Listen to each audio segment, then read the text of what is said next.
What's going on? So in this video, I want to teach you my Google Maps method. This is how I achieve my goals, how I plan on achieving goals as well, and basically everything that it takes to actually reach where you want to go, wherever that is in any sort of journey, whether that be physical, mental, spiritual, business, financial, wherever that journey is. This is how you take that journey, how you reach that journey, and the metaphor that I use to think about is Google Maps, right? And so every life is just made up of a bunch of miniature transformations, right? You go from one point to the next. You go from your current state to your desired state. Now, the first thing that we need in Google Maps before we can actually start going to our destination is it needs to know where we're currently at. It needs to have that GPS signal to know, hey, we're right here, right now, right? So very, very important. We want to analyze our current situation. Second of all, you need to know where you're going. So you got to know what your goals are, what your actual potential is, and where you're planning on going, right? If you don't know where you're going, you're just going to continue to drive in circles. And again, Google Maps can't tell you how to get there necessarily if you don't know where you're going. Now, just like Google Maps, you got plenty of routes. You can take multiple routes. Some will take longer than others, but there's many routes to get from here to there. Some routes are longer. Some have more pit stops. You know, if you're going to stop for pizza every night, yeah, it's going to take you longer to achieve your fitness goals, right? That's just how it works. It's going to add a lot of time to your transformation. So you want to make it as frictionless as possible to go all in on your goal, and you want to go all in. Like you want to put all your effort into this one goal so that you can go from point A to point B, right?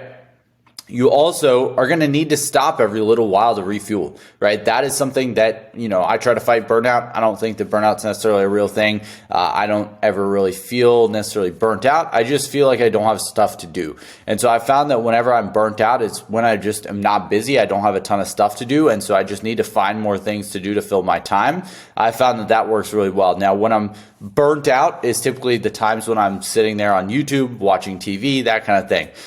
I don't really do that nearly as much anymore, but especially in the beginning, you know, I've been in business for 5 years now, so I enjoy what I do. In the beginning of business, I had that all the time, right?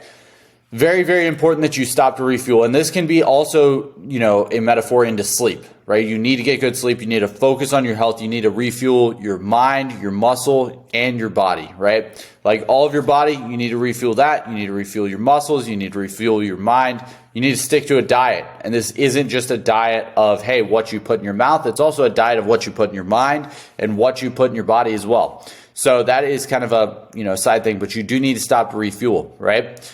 Sometimes you need to rest. Sometimes you need to get your mind fresh again. For me, that could be going on a walk, right? And this is obviously very generic for different types of goals, but think about your goals right now. Like this is the way to get there. The map is the mentor, right? If you use Waze, it's going to tell you every pothole, every police. It's going to, you know, I don't know who's reporting that stuff on Waze, but somebody is. It's going to tell you what you need to know, right? With Apple Maps, you might end up on the other side of the country. You never know. So you want to make sure you're choosing your maps wisely. Choose what you're going to use and what you're actually going to go for. That's the mentor. That's the person that's going to take you from here to there. It's the map, right? And so you need to have that person that knows how to get from here to there and is very, very knowledgeable about that stuff. If you pick somebody that's cheap, if you pick somebody that's bad, if you pick a bad mentor and you don't study the right type of person, you're not going to be able to get to your goals nearly as fast or at all, right? Every vehicle needs two things to keep it going. It's going to need energy and it's going to need a driver, right? So energy is what you put into it. That is your most valuable asset. A lot of people say your most valuable asset is time. I disagree. I think it's energy, right? Your energy, everything in the world is built up of energy, and your energy is the most important thing that you have. And so if you devote your energy to the wrong things, it's your most valuable asset, right? So you need to figure out where you're putting your energy. Are you putting it in the right spots? Most people are putting their energy into the wrong things, and that's why they're failing, right? Also, no vehicle moves without a driver as of right now. Maybe you're watching this in 2 years and all the Teslas have gone full self-driving. Who knows? But you still need a driver, right? As of right now, 2024, you still need a driver. This driver is you. You have to be willing to do the work. You have to be willing to follow the directions of the mentor. You have to be willing to go all in on your goals, right? Depending on what type of vehicle you have, some travels may be different, right? If you have a bicycle, you're not going to be able to go as far, right? If you have a semi-truck, you're built for long distance, but you might not be built for off-roading. If you have, you know, a Kia Soul, you're probably not really built for anything. You're probably built to be a weak beta male, right? If you are not willing to put in the work, if you're not willing to drive and be the driver, you're not going to actually achieve your goals, right? Your vehicle will help you get there. Your mentor will guide you along the way. But if you don't do the work, if you don't actually get in the car and drive, you're not going to be able to get there.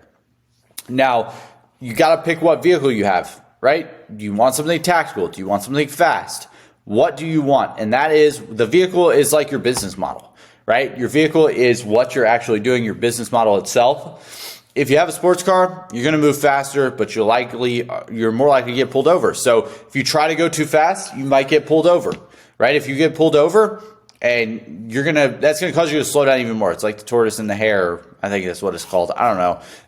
But don't try to rush. Don't try to rush into dumb decisions. Don't move too fast, because if you move too fast, you're going to get pulled over. You're going to get slowed down. And the people who are going slightly slower than you are going to overtake you, because you're going to get pulled back down and you're going to be stuck where you're at. And so you have to pick your vehicle with caution, right? You don't want to pick the wrong vehicle for the wrong thing. And so each different goal that you have might need a different vehicle, right? This might be a training program. This might be a dating app. I don't know what it is, right? But for you, for whatever your goals are, it's very, very important that you pick the right vehicle. You're always going to be moving from one place to another.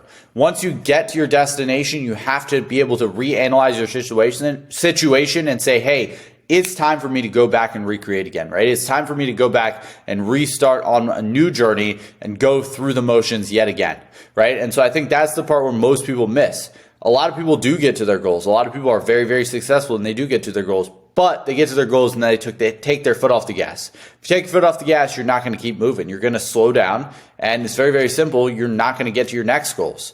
And so you always need to keep your foot on the gas, right? You got to punch into a new current location. You got to punch in a new desired address when you get to that next location. Now, on this document, and you can get this for free in the description as well, completely free. I don't have anything to sell you again. There's a workbook in here. If you go to page 2, you can see there are some questions here, and this is broken out into basically 4 sections, right? There's understanding your current location, charting your desire, planning your route, so the way you're going to get there, and then choosing your vehicle. Those are the 4 things that you need to determine, right? And there's questions in here, and also where your energy is going to go, right?